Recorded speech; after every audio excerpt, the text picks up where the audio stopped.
హల్లెలూయా. దేవుని పరిశుద్ధ నామమునకు స్తోత్రం కలుగును గాక.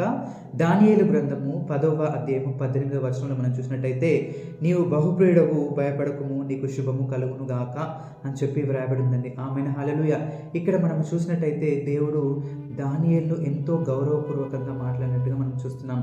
ఎందుకనంటే దానియేలు దేవుని పట్ల ఎంతో భయభక్తులు కలిగిన వ్యక్తి. ఆహార నియమాల్లో కూడా దేవుని కట్టలను తూచా తప్పకుండా పాటించిన వ్యక్తి. అదేవిధంగా రాజాజ్ఞ జారీ చేయబడినప్పటికీ కూడా దేవునికి ముమ్మార్లు మోకాలుని ప్రార్థన చేసిన వ్యక్తి అండి. ప్రతికూల పరిస్థితుల్లో కూడా దేవుణ్ణి నమ్మిన వ్యక్తి, ఆయనపైనే ఆధారపడి లోబడిన వ్యక్తి. కాబట్టి దేవుడు అతన్ని గౌరవపూర్వకంగా పిలుస్తూ తన జీవితంలో శుభము కలుగును గాక అని చెప్పి ఇక్కడ ప్రకటిస్తున్నాడు.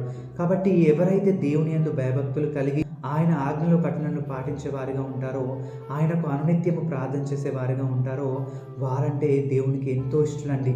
వారిని దేవుడు బహుప్రియులుగా చూస్తాడు. వారి జీవితంలో శుభం జరిగించే వాడిగా ఉంటాడు. కాబట్టి నీవు కూడా దానియేలు వలె ముమ్మారు దేవునికి ప్రార్థన చేస్తూ ఆయన ప్రతి ఒక్క ఆజ్ఞను విధిని నువ్వు తూచా తప్పకుండా పాటించినట్టయితే దేవుడు నీ జీవితంలో కూడా నిన్ను బహుప్రియుడిగా చూస్తాడు. నీ జీవితంలో శుభం జరిగిస్తాడు. అట్టి కృప దేవుడు మనందరికీ దయచేయునుగాక. ఆమేన్. హల్లెలూయా.